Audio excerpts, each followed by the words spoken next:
Okay, welcome. Can you hear me? I'm sorry for interrupting your conversation, so attempting to interrupt.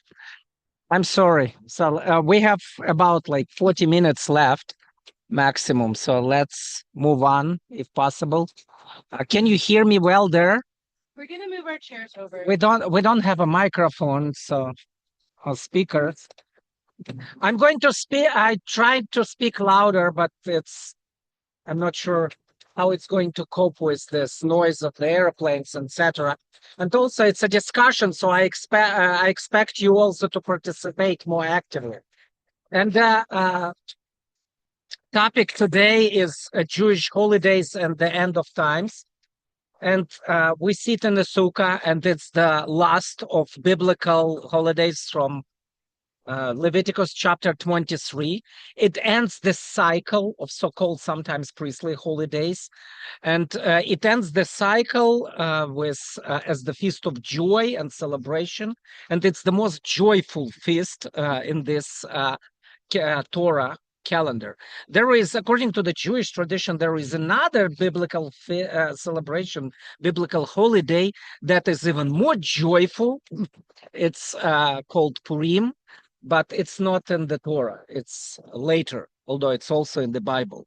So just simply said, there are like the feasts of the Lord, particularly those described in Leviticus chapter 23. There are the biblical holidays in addition to that, like Hanukkah and Purim.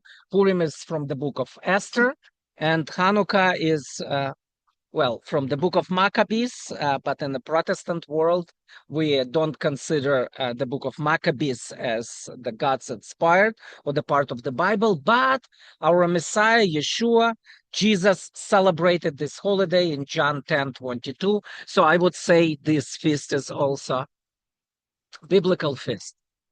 And there are also the Jewish like non-biblical or after biblical holidays that are introduced by the rabbis. It's a completely another story. Let's concentrate now on the Jewish holidays. I mean, we mean Jewish holidays, but today we are going to concentrate on the biblical holidays. Okay, so at least and on those feasts described in Leviticus chapter 23. As I said, Jewish holidays, we tell it because people call it this way, but for example, to Bishvat or some other holidays, they are not in the Bible. So the feasts of the Lord, biblical Jewish holidays, and traditional Jewish holidays. Today we concentrate on the feasts of the Lord. Maybe we can say a few words about Hanukkah as well. So, okay, all Jewish holidays, I mean, the Jewish holidays, the feasts of the Lord, they point to the coming of the Messiah. And in very vivid way. Let's start with the feast of Passover. So, is it fulfilled by the Messiah? Yes, right. He died as the Passover lamb, and we celebrate the Seder here at DTS, and we see it pretty clearly. But the feast of Passover, as you know, is not just about what happened back then during the Exodus, but also during what happened like 2,000 years ago on the cross, and also it's foreshadowing the things to come, according to 1 Corinthians chapter 11, as the congregation of in Corinth was celebrating the Passover Seder. Paul was writing to them that we commemorate the death of the Messiah until he returns. So the feast of the Passover, it's not just about the past. It's also about the future. We talk about that when we celebrate the Passover Seder. Why I'm emphasizing that? Because there are different charts done by different people introducing the God's plan in the high holy days. And this plan is usually introduced in the way the Passover is already in the past. It's already fulfilled. So on this like circle, or like just a plan or whatever way it's pictured, it's already done deal. We are going to the next feast. I would maybe slightly or more, challenge this idea. Because the Passover also points us into the future, to the glorious return of the Messiah. So the Passover is the end times, but the end times that began with the coming of the Messiah and also will be fulfilled in the future. So another feast that we know, it's the first fruits, and that's when Yeshua rose from the dead on the first day after Passover Shabbat. He was risen. But according to First Corinthians, and First Corinthians was written on occasion of Passover, most probably because it's full of the imagery of the Passover, the Apostle Paul wrote that Yeshua, the Messiah, is just the first fruit of those risen from the dead. There is a fulfillment or the fullness of this celebration coming in the future. So even this feast points our attention toward the things to come in the future. Another feast, Shavuot, Pentecost. And here at DTS, we celebrate them all. So we will talk about all the traditions and celebration of these holidays as we move on in the calendar, in the Jewish or biblical calendar. But the Feast of Pentecost, the Spirit of God came. It's already fulfilled, like the Spirit of God arrived. But when we talk about the end times, what we know about the end times, God will pour out his Spirit on the entire Jewish people. During his return, he will pour out the Spirit. Zechariah chapter 12, for example, verse 10. He is going to pour out his Spirit, and every Jewish person who lives at that time will believe in the Messiah, will recognize and open his or her eyes to see that Jesus is the one. So, and it's impossible without the Spirit of God. So there is the eschatological fulfillment of the Feast of Shavuot coming in the future. Also, it relates to the whole humanity, because as we know, the restoration of Israel, what is going to happen when Jesus returns back, the restoration of Israel means the healing for the whole world. That's the gospel. Jesus comes to restore Israel, particularly by forgiving the sins, averting the wrath of God, and fixing all the things related to Israel, and their acceptance, as the Apostle Paul, again, our great Jewish rabbi of the past, wrote, their acceptance is not less than the life from the dead. So the consummation of the whole redemption is attached to the restoration of Israel. So Israel is restored, the world is healed. That's the future. So this is Shavuot, and I'm just trying to do it very quickly. And we are coming to the fall feasts of Israel, the Feast of Trumpets, or remembering of the trumpet sound. It's not the trumpet, right? It's shofar. It's a ram's horn. And sometimes, the pictures of like the Feast of Trumpets and Yeshua, or Jesus is coming, and there are angels with trumpets flying and doing this great sound. The pictures are wrong. The angels are flying not with trumpets, but with shofar, with ram's horn. So, what do we know about the return of the Messiah? We know that his coming will be attached to the great shofar. And great shofar, it's not necessary like a large horn. Like you can buy a small shofar to blow in it. It's nice and handy because you could put it in your bag, or you buy like very nice and fancy long one. So But this long one, you will not call long or like a great shofar. The great shofar, it's a particular sound. You had a workshop of shofar blowing, right? Was there a great sound? So like you do different sounds, and at the end, like woo, it takes some while. It's not so musical, but it's like long sound. It's called great shofar. So there was going to be a very great, like long sound of the ram's horn, and uh, Yeshua is coming back with that sound. So, talking of shofar sound, with shofar sound, there is a resurrection, right? So, like in Thessalonians, we read about that.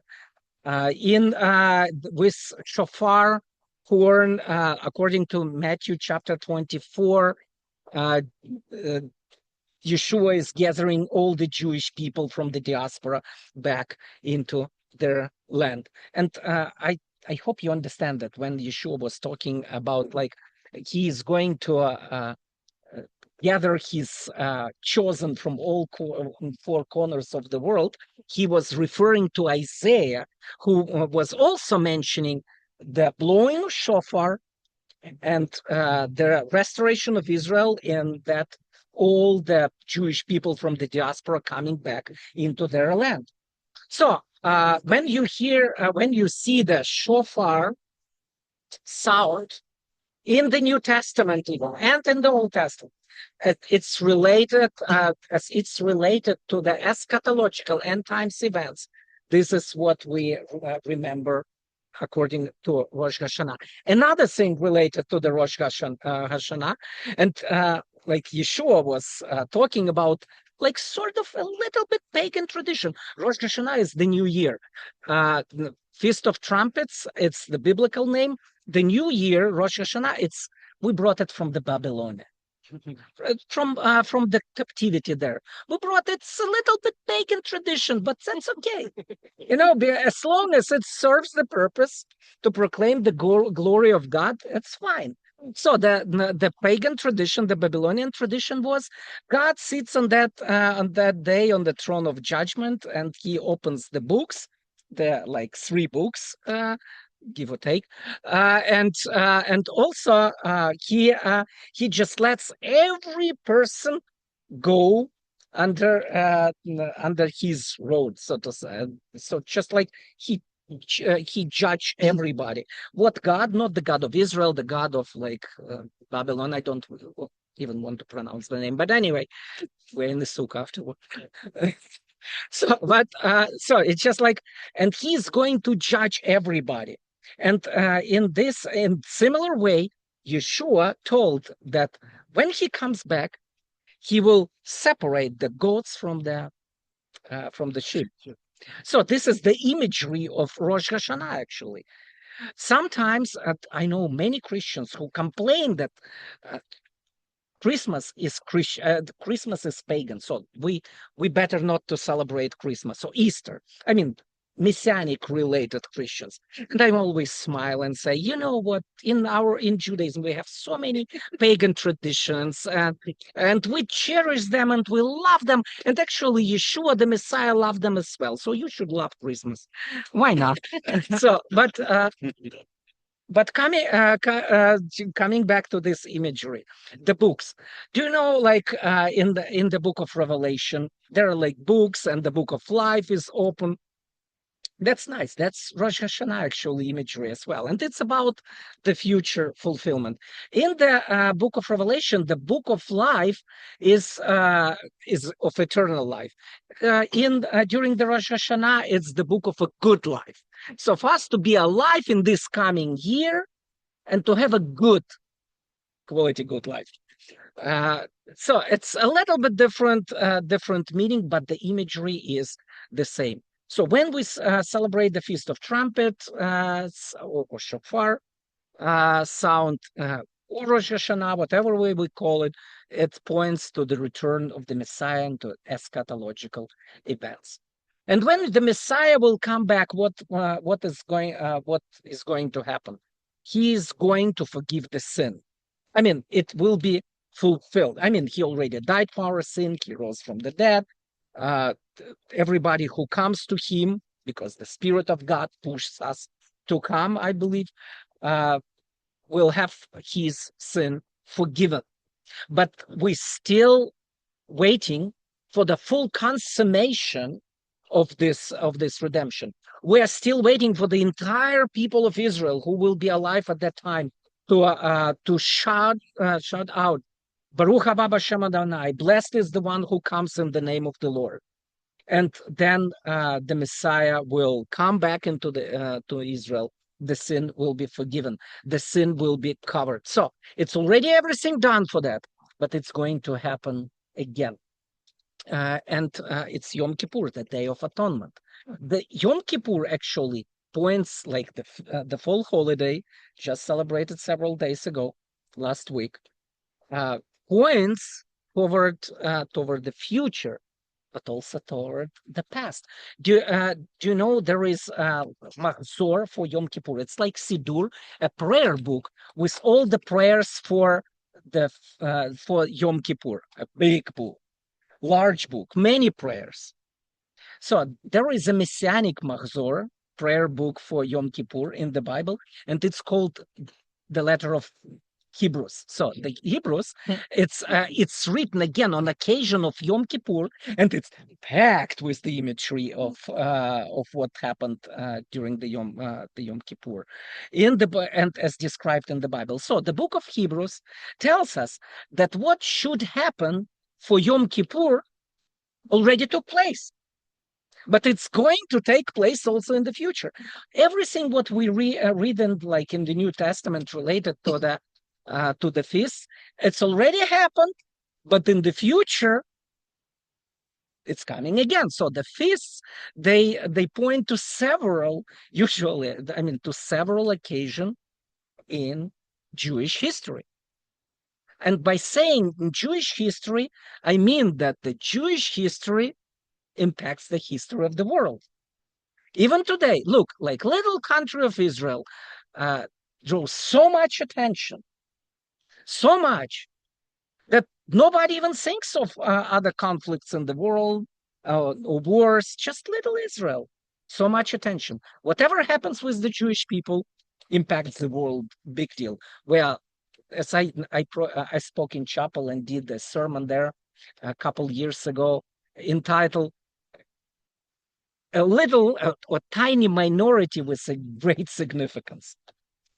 So we are little, but we impact the world big deal. So everything what's going with us. So each feast is given to the people of Israel, mentioned feast, but the impact is global. Just keep it in mind. And then we come to the feast of Sukkot, and then I will give a bonus, Hanukkah. But we're coming to the Feast of Sukkot, then quickly Hanukkah, and then we will discuss. Okay, so I give an overview first. So the Feast of Sukkot, we see in the Bible much imagery of Sukkot. Sukkot happened already. It was fulfilled as Jesus was entering Jerusalem a few days before he died. The people were celebrating sort of Sukkot. It was the Passover season. But what they did, they took these palm branches, they took lulavim, and they were praising Jesus as the Messiah, as the King, with the special psalms and benedictions that we usually say since thousands of years for the Feast of Sukkot. For example, Hoshana, give us your mercy. Be merciful to us. They were saying that to him. Or the sayings that I just mentioned. Baruch haba b'shem Adonai, blessed is the one who comes in the name of the Lord. And here is something interesting. So they were praising Jesus who was entering there, but at the same in the same story of the gospel, in similar story, Jesus said that in the future, in the more distant future, you will say it again. And when you will say it again, you will see me again. So the Feast of Sukkot is somehow already fulfilled, but it's going to be fulfilled in the future again to the larger extent, to the national extent. So the Feast of Sukkot also we like sit in in the Sukkah, and Sukkah is a dwelling. It's like we commanded to dwell here in the God's shelter. It's symbolized. It's related to the verb sachach, so give shelter. So we sit in His shelter. It's always I'm always reminded of what God told to Moses in Leviticus chapter 23. Sit in Sukkot because because let I let you live in Sukkot during your travel in the desert. But the fact is, Jewish people didn't live in Sukkot in Sukkot like this, as they were traveling in the desert. They used to live in Ochalim. It's done differently. It's done of skin, like animal skin. So they used to live in Achalim, but God told them, you used to live in Sukkot. What's going on here? Mistake? No. God was telling, sit in Sukkot. It's a wordplay, like a Jewish way of commemorating something and participating in something. Sit in Sukkot because I gave you Sukkot. So I gave you my Sukkah. I gave you my shelter during your journey in the desert. So that's why we sit in Sukkot. It's a dwelling place with God. And actually, as I said, Sukkot was already like there during Yeshua's coming, but first coming, but also when he comes back, even in the on the new heaven and new earth, whatever new heaven and new earth are going to look like in detail. We are going to celebrate Sukkot because in Revelation chapter 21, it's written that there is going to be a great Sukkah, and we're going to sit there with Him and always, forever with God and His Sukkah. And do you remember how it's going to be called? New Jerusalem. So it's just like, so sitting here, it's sort of New Jerusalem, but it's a shelter of God, God's dwelling place with us. So this is overview of the feast and Hanukkah bonus. Hanukkah was fulfilled in the Maccabees time. Do you remember what is that? It's just like the we were oppressed the temple by Greeks, 2nd century BC. They persecuted us. They desecrated the temple. They put the idols. They tried to get Judaism away from our life. No circumcision, no Torah, and no Shabbat, etc. Then we rebelled, and we won by God's miracles against the Antioch and his armies. We will celebrate Hanukkah here on campus, so you will learn a lot about that. But the Hanukkah events are the events that Yeshua also referred in Matthew chapter 24. He said, when you will see the what is how it's called in English? Abomination of desolation. Desolation. It's just like it's like rhythmic. But anyway, when you will see it, and then what he says, almost word by word, repeats the story of the Hanukkah less than 200 years before.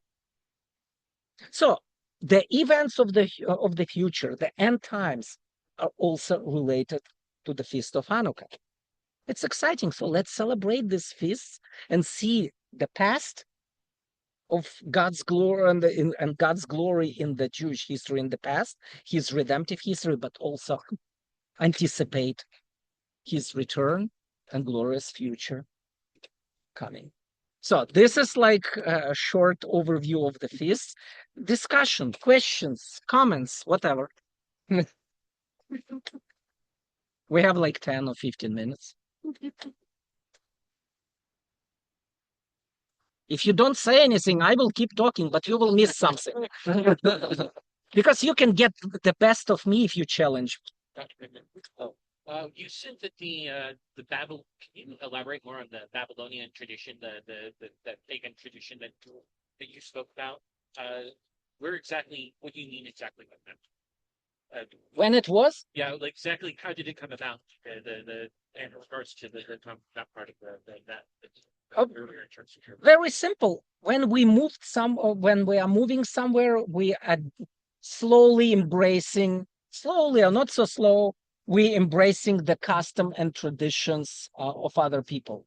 So Jewish people, our customs and our traditions, they're not necessarily clearly biblical or whatever. Just wherever we go, we take the traditions of those people. So look at the American Jews. They embrace the tradition of like other cultures here in the United States. So you can see more Jewish people eating in Asian restaurants than Asians in Jewish restaurants. So we like that type of food. Or, for example, we miss here in the United States, for example, we can miss Christmas. It's so nice, Christmas. But we have Hanukkah. So what we do, we do Hanukkah bush. It's like a Christmas tree, but we call it differently. So that's so we embracing things from others. That's how we. in terms of how the Babylonian affection, the celebration of That's what I said. Yeah. So we were there, and we saw like how the Babylonians were celebrating their feasts, and we thought, oh, that's not so bad. It's actually biblical.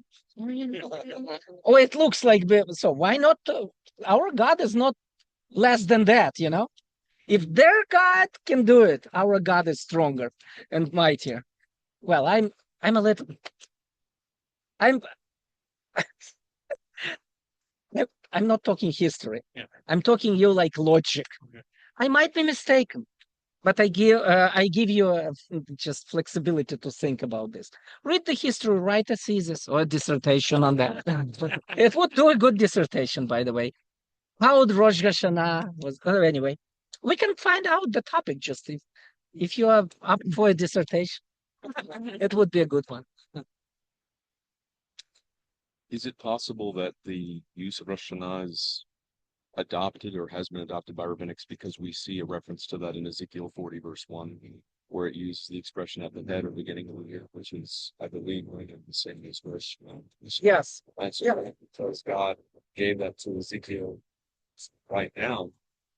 That validation, the grammar and the expression being used as a reference to the beginning of the Right. verse. Right. But the traditions of Rosh Hashanah we took from the Babylon, but the idea that it's the beginning of the creation Right. was before that. Was before that. By the way, Rosh Hashanah, it's when the world was created. So our year count is from the creation, and it's related to that.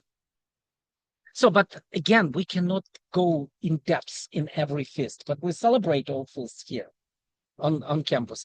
And Dallas Theological Seminary is really a unique school, not just because I'm here. I'm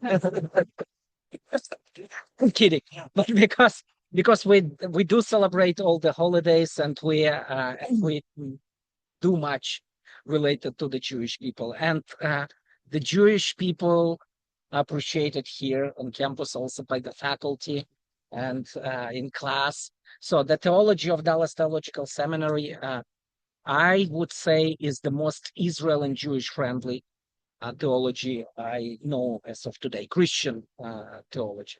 So that's why I love this place and love being affiliated and associated with Dallas Theological Seminary. Any other comments or questions?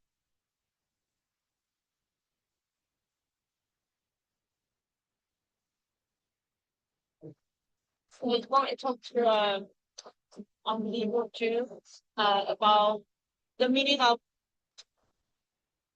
We want to tell them about Jesus. What the first things Rabbi to share by saying also those Jesus. Oh, and you were celebrating. I'm celebrating too, but Jesus. Look, that's let me start with the terminology. Yeah, how to present. So if I rephrase it, how to present Yeshua as the Messiah in the Feast of Sukkot to the Jewish people who don't follow the Yeshua yet. Is it Yes. About correct? Good. Okay, I'm shaping a little bit your terminology because, to be honest, I don't really I'm not a fan of terminology like unbelieving Jews, because Oh, sorry. Orthodox Jews, they're very believing, and even there is no unbelieving person in the world generally, because even those who don't believe in God, they don't believe in something, and don't believe is also a belief. So we all believe something. So non-Messianic Jews, we can say, whatever. Well, I have a whole class on that. Yeah, how to share it. I see the Messiah so clearly in this, and Yeshua is actually omnipresent in this holiday, and in this Sukkah. As I already mentioned, several passages from the New Testament. And by the way, the New Testament is a Jewish bestseller, right? So you know this point. So the New Testament is the Jewish book, the most written, published, distributed Jewish book ever, because it was written by the Jewish people, give or take Luke, although I do believe that he was Jewish as well. We can debate that. But also it's written with a Jewish humor, Jewish emphasis, Jewish with awareness of Jewish tradition. It's written in a Jewish way, and it's even written with Semitic Greek. So as I refer to this Jewish book, Jewish scripture called New Testament, Yeshua and his disciples, they saw the Messiah in the Feast of Tabernacles in Sukkot very, very much. So we can celebrate him here for our Jewish people to see it.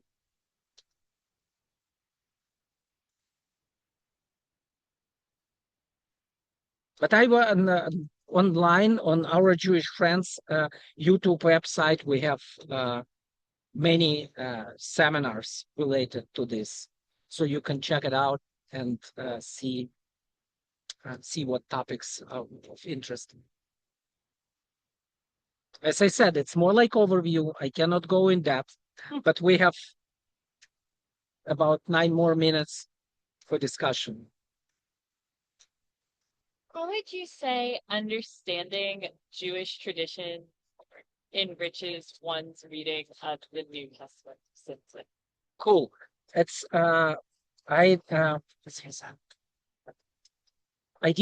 we did a brown bag entitled like this. It's recorded. It's online. But in a nutshell, Jesus is Jewish, right? So it's not that he was Jewish. He isn't. He will come back as the King of the Jews. As I say, Jesus is 100% divine and 100% Jewish. Exactly. So you know this. So Which is why we love the Jewish people. Amen. That's the main reason to love Jewish people. Otherwise, we are not very easy to love. So, but this is the reason to love us. So Jesus is Jewish, and Jewish people and Jewish customs and Jewish world, so to say, Jewish environment, it's his home, so to speak.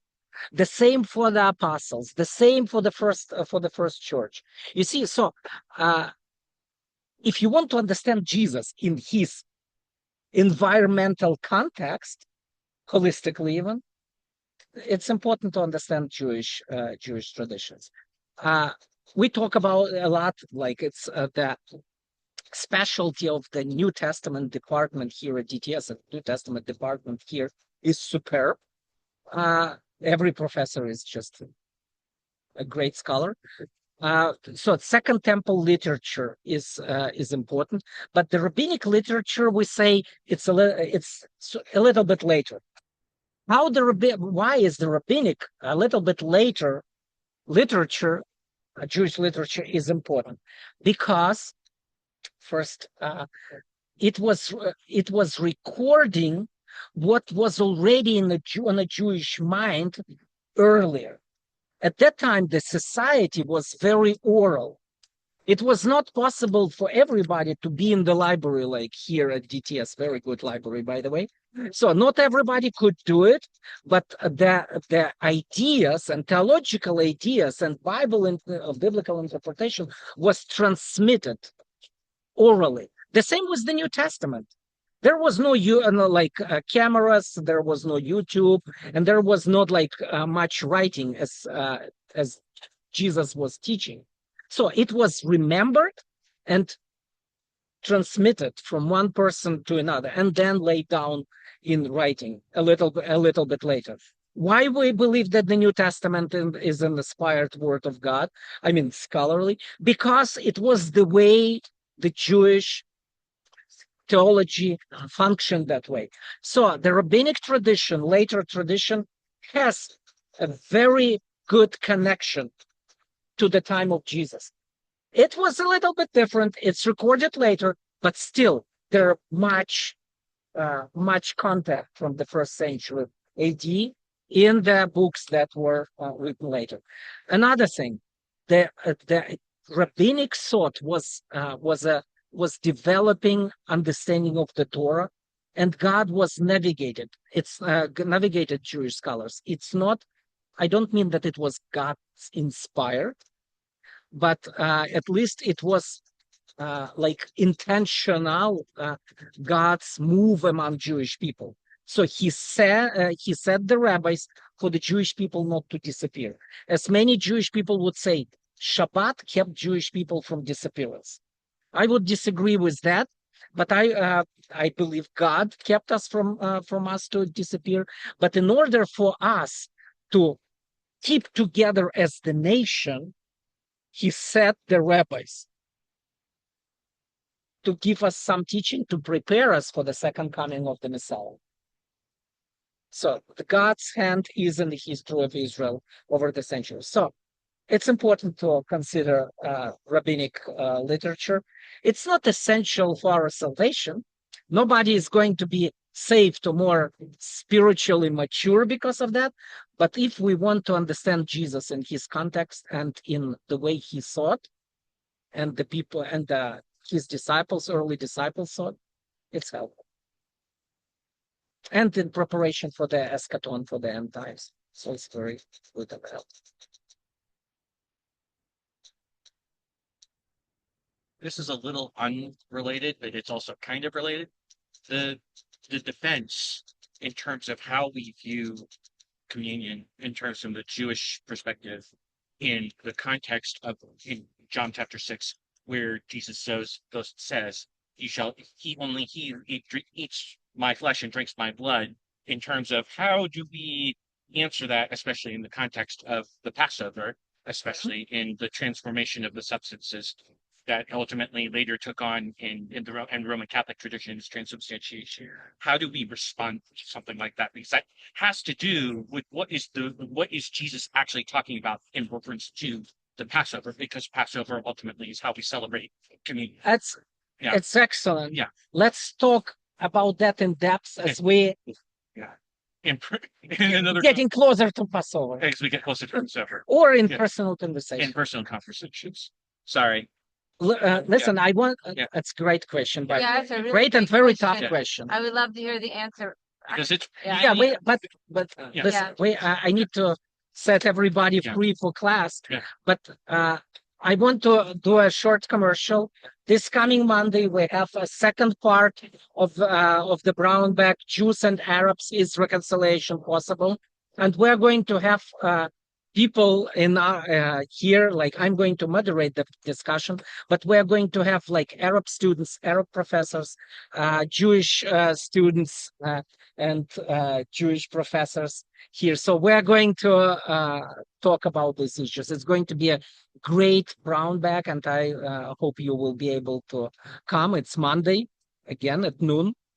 And so participate in the events of Jewish studies and our Jewish Friends student group. If you are not receiving the emails of the exciting stuff that going on campus of Dallas Theological Seminary, give us your email address even DTS email address, and we will get the information to you, and you will not miss the events. But it's many. It's like couple events a week. We are probably the most active here on campus.